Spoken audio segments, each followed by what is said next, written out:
ओम तत्पुरुषाय विद्महे महादेवाय धीमहि तन्नो रुद्रः प्रचोदयात्। हे पाप हरने वाले शंकर जी, आपकी महिमा के आर पार के ज्ञान से रहित अल्प ज्ञानवान व्यक्ति होते हुए भी आपकी स्तुति और महिमा के गायन में आपकी कृपा से अत्यंत रुचि बढ़ रही है। आप कृपा करके क्षमा करें। हे महेश्वर, मैं आपका तत्व वास्तविक रूप से नहीं जानता। हे प्रभु, आप कैसे हैं इसका ज्ञान मुझे नहीं। आप चाहे जैसे हों वैसे ही आपको बारंबार प्रणाम है। पुष्पदंताचार्य के शब्दों में तव तत्त्वं न जानामि कीदृशोऽसि महेश्वरः यादृशोऽसि महादेव तादृशाय नमो नमः। महिम्न स्तोत्र श्लोक संख्या 41। तुम्हारे गुण गावत महेश काटत सगरे कलेश जपत जोगी जन हमेश। मृत्युंजय महादेव त्राहि मां शरणं गतम् जन्म मृत्यु जरा व्याधि पीड़ित काम बंधनम। अनंत कोटि ब्रह्मांड नायक त्रिलोचन गंगाधर मृत्युंजय महादेव, मैं बंधन में हूं। जन्म मृत्यु जरा व्याधि इत्यादि के बंधन में हूं। काम पीड़ित हूं, कामनाओं के वशीभूत हूं। आप कृपा कर मेरी रक्षा करें, मेरा मार्गदर्शन करें, मुझे सतपथ पर चलने की प्रेरणा दें। स्वयं प्रकाश परमात्मा, आपके वास्तविक रूप को कोई नहीं जान सका है। आपके विषय में बड़े बड़े योगी ध्यान करते रहते हैं, लेकिन फिर भी उन्हें ठीक ठीक स्वरूप का ज्ञान नहीं हो पाता। यम ब्रह्मा वरुणेन्द्र रुद्र मरुतः स्तुनुमन्ति दिव्यस्तवैः वेदैः सांग पदक्रमोपनिपदैः गायन्ति यं सामगाः। ध्यानावस्थित तद्गतेन मनसा पश्यन्ति यं योगिनौ यस्यान्तं न विदुः सुरासुरगणाः देवाय तस्मै नमः। इस तरह से योगियों ने आपको प्रणाम किया है और कल्पना के सहारे उन्होंने आपके स्वरूप का अभिज्ञान प्रकट किया है। उन्हीं योगियों ने उपासना की सुविधा के लिए भगवान शंकर भोलेनाथ आपके 3 रूप बताए। पहला आदि भौतिक, ये पृथ्वी इत्यादि जितनी चीजें जितनी वस्तुएं दिखाई पड़ती हैं सब आपका स्वरूप है।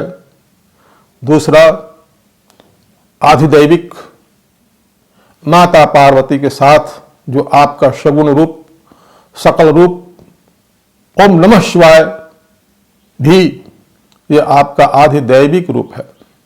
तीसरा रूप आध्यात्मिक रूप, निराकार निर्विकार निर्गुण निष्कल ज्योतिर्लिंग। आदि भौतिक रूप में नदी वन पर्वत गांव जन पशु पक्षी सभी में आपका वास है।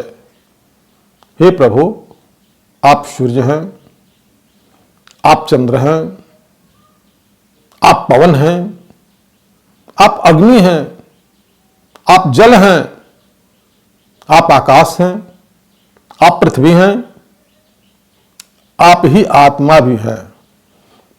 ऐसा परिपक्व बुद्धि वाले प्रौढ़ विद्वान का मत है। यह सीमित अर्थयुक्त वाणी है, ऐसा लोग कहते हैं, परंतु गंधर्वराज पुष्पदंताचार्य कहते हैं कि वे विश्व में ऐसा कोई तत्व, ऐसी कोई वस्तु नहीं देखते, ऐसी कोई वस्तु नहीं जानते जो स्वयं साक्षात आप न हो। देखिए महिम श्लोक संख्या 26, त्वमर्कस्त्वां सोमस्त्वमसि पवनस्त्वं हुतवः त्वमापस्त्वं व्योमस्त्वमुधर्निरात्मा त्वमिति च परिच्छिन्नामेवं त्वयि परिणता बिभ्रतु गिरं न विद्यस्तत्त्वं वयमिह तुजत्वं न भवसि।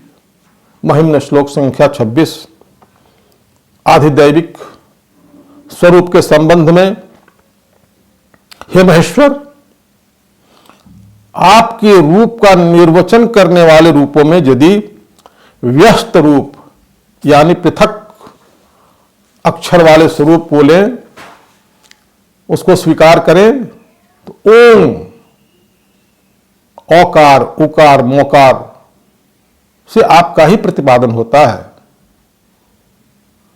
वेद यानी ऋक, यजु और साम, ऋग्वेद, यजुर्वेद और सामवेद, ये भी आपका ही प्रतिपादन करते हैं। शिवो वेदः, वेदः शिवः। अगर लोकों को ले, स्वर्गलोक, भूमिलोक, पाताल लोक, ये तीनों आपका प्रतिपादन करते हैं। यदि अवस्था लें तो जागृत अवस्था भी आप ही हैं, स्वप्न अवस्था भी आप ही हैं, सुषुप्ति भी आप ही हैं। हे प्रभु, देवताओं को ले तो ब्रह्मा आप ही हैं, विष्णु आप ही हैं, महेश आप ही हैं। शरीर को ले तो स्थूल भी आप ही हैं, स्थूल शरीर आप ही हैं, सूक्ष्म शरीर आप ही हैं और कारण शरीर भी आप ही हैं। यदि रूप को ले, विश्व रूप आप हैं प्रभु, तेजस रूप आप ही हैं, प्राज्ञ रूप आप ही हैं, ये आपका ही प्रतिपादन करते हैं। समष्टि रूप, संयुक्त रूप में ये आपका सर्वतः निर्वचन करते हैं। तुरीय स्वरूप के सूक्ष्म ध्वनियों को ग्रहण किए हुए ओम आपके प्रतिपादन करता है।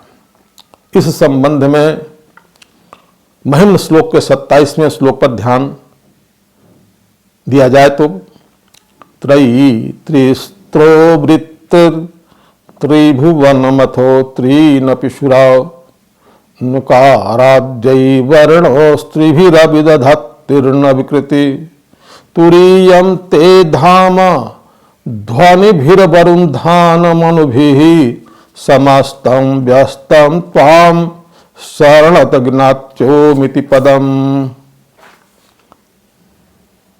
यानी संसार की जितनी भी वस्तुएं हैं सब शिव स्वरूप है। आध्यात्मिक स्वरूप में, आध्यात्मिक का मतलब यह निर्गुण, निराकार, निर्विकार, अखंड, अचिंत स्वरूप के संबंध में महाकवि तुलसीदास के वचन को मैं दोहराना चाहूंगा, यह अच्छा लगता है। आदि अंत को जा सुन पावा, मति अनुमान निगम यस गावा। बिनु पद चलई सुनई बिनु काना, कर बिनु कर्म करई विधि नाना। आनन रहित सकल रस भोगी, बिनु बाणी वक्ता बड़ जोगी। तनु बिनु परस नयन बिनु देखा, अग्रहई घ्राणा बिनु बास यशेषा। असि सब भांति अलौकिक करनी, महिमा जासु जाय नहीं बरणी। यानी निराकार प्रभु के संबंध में स्पष्ट व्याख्या करने वाले ये पद बड़े अच्छे लगते हैं। ये बालकांड, रामचरितमानस की बालकांड के दोहा 170 के आगे के सब पद हैं। सगुन नहीं अगुन ही नहीं कछु भेदा, गावही मुनि पुराण बुध बेदा। अगुण अरूप अलख अज जोई, भगत प्रेम बस सगुन से होई। बाबा तुलसीदास जी कहते हैं कि निर्गुण, अगुण और सगुण, साकार रूप और निराकार रूप में कोई भेद नहीं है।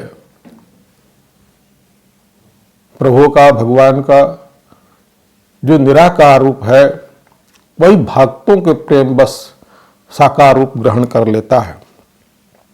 इसी निर्गुण निर्विकार निराकार शिवलिंग को सभी देवता तथा हम लोग भी पूजते हैं।